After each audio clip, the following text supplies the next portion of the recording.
এখনো যারা লইটা মাছ খাননি তারা হাত উঠান। আমার তো লইটা মাছ ভীষণ পছন্দ। হ্যালো এভরিওয়ান, আমি রূপা। নতুন একটি ব্লগে আপনাদের সবাইকে ওয়েলকাম। আজকের ভিডিওটা আমি শুরু করছিলাম আমার সকালে রান্নাবান্না থেকে। তো এখানে আমি লইটা মাছগুলো খুব সুন্দর করে পরিষ্কার করে নিয়েছিলাম। দেন আমি প্যানে তেল দিয়ে প্রথমেই একটু টমেটো কেটে দিয়েছিলাম। টমেটোতে একটু লবণ দিয়ে আমি একটু নেড়ে চেড়ে তারপরে ঢাকনাটা বসিয়ে দিয়েছিলাম যাতে খুব সুন্দরভাবে টমেটোটা কুক হয়ে যায়। দেন এদিকে আমি আমার অস্ত্র নিয়ে বসে পড়েছি যুদ্ধ করার জন্য।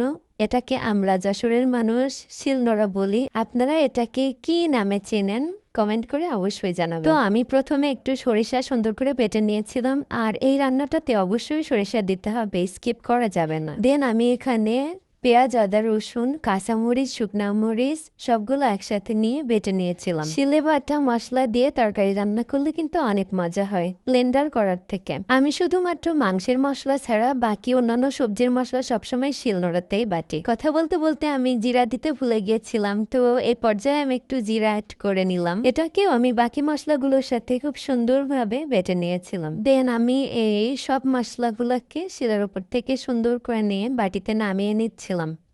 তারপরে আমি শিলটা একটু পানি দিয়েও ধুয়ে নিয়েছিলাম। মশলা একটু অপচয় করা যাবে না, অপচয়কারীকে আল্লাহ তাআলা পছন্দ করেন না। আর এদিকে দেখেন ঢাকনা উঠিয়ে তো আমি পুরাই অবাক। টমেটোগুলো এত সুন্দর করে কুক হয়েছে, একদম পুরা টমেটো সসের মতো হয়ে গেছে, একদম আমি যেমনটা চাচ্ছিলাম। দেন আমি ওই বাটা মশলাগুলো এখানে অ্যাড করে দিলাম, দিয়ে একটু নেড়ে চেড়ে এই পর্যায়ে আমি একটু হলুদের গুঁড়ো অ্যাড করেছিলাম। দেন ওই মশলা করা বাটিটাতে করে একটু পানি অ্যাড করে দিয়েছিলাম। এবার সুন্দর করে কষানোর পালা। মশলাটা যত সুন্দর করে কষানো হবে রান্নাটা খেতে তত বেশি মজা হবে। রান্নার মজাটা আসলে মশলা কষানোর কাছে।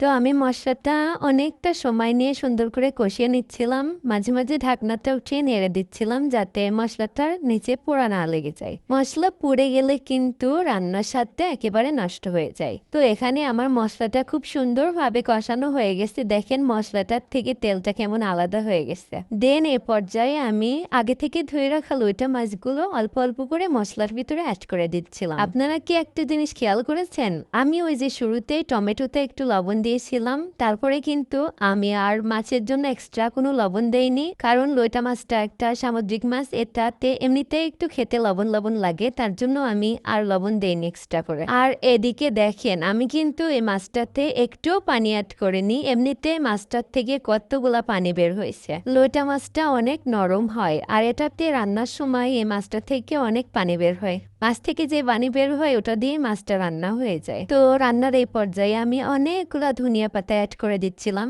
আর ধনিয়া পাতা ছাড়া তো লইটা মাছ রান্নাটা একবারে অসম্পূর্ণ। আমি কিন্তু পার্সোনালি ধনিয়া পাতা খেতেও অনেক বেশি পছন্দ করি, পারি না মাংসতেও ধনিয়া পাতা অ্যাড করি।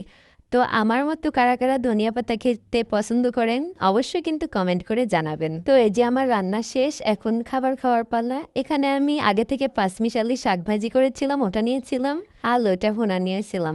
দুইটা রান্নায় অনেক বেশি মজা হয়েছিল। আর আমি রান্না করেছি বলে কথা, অলওয়েজ মজা হয় আমার রান্না। দেন খাওয়া দাওয়া শেষ করে বাচ্চাদেরকে নিয়ে চলে যাচ্ছিলাম একটু সিডাব্লিউসিতে। যেহেতু সিজন চেঞ্জ হচ্ছে, বাচ্চাদের মানে এই সময়টাতে খুব সর্দি কাশি সমস্যাটা হয়। আমারও একটু ঠান্ডা লেগেছে, বাট আমার ঠান্ডা লেগেছে নাকি বেশি বেশি ফোন দেখার জন্য। বানিতে আমার হাজব্যান্ড, মানে আমার কোনো সমস্যা হলে দোষ হয় আমার ফোনে, মানে যত দোষ ফোন ঘোষ। আর এদিকে দেখেন কাদেরকে নিয়ে আমি সিডাব্লিউসিতে যাচ্ছি। আর একজন গিয়ে ঘোরাতে ঝোলা শুরু করছে, কে বলবে এদের ঠান্ডা লাগছে। তো এই যে চলে আসলাম সিডাব্লিউসিতে। দেন ডক্টর দেখিয়ে যে চলে যাচ্ছি বাসায়। আর এদিকে আমার রাহাত একটু পার্কে খেলা করার জন্য বারবার পিছন ঘুরে ঘুরে তাকিয়ে দেখছিল।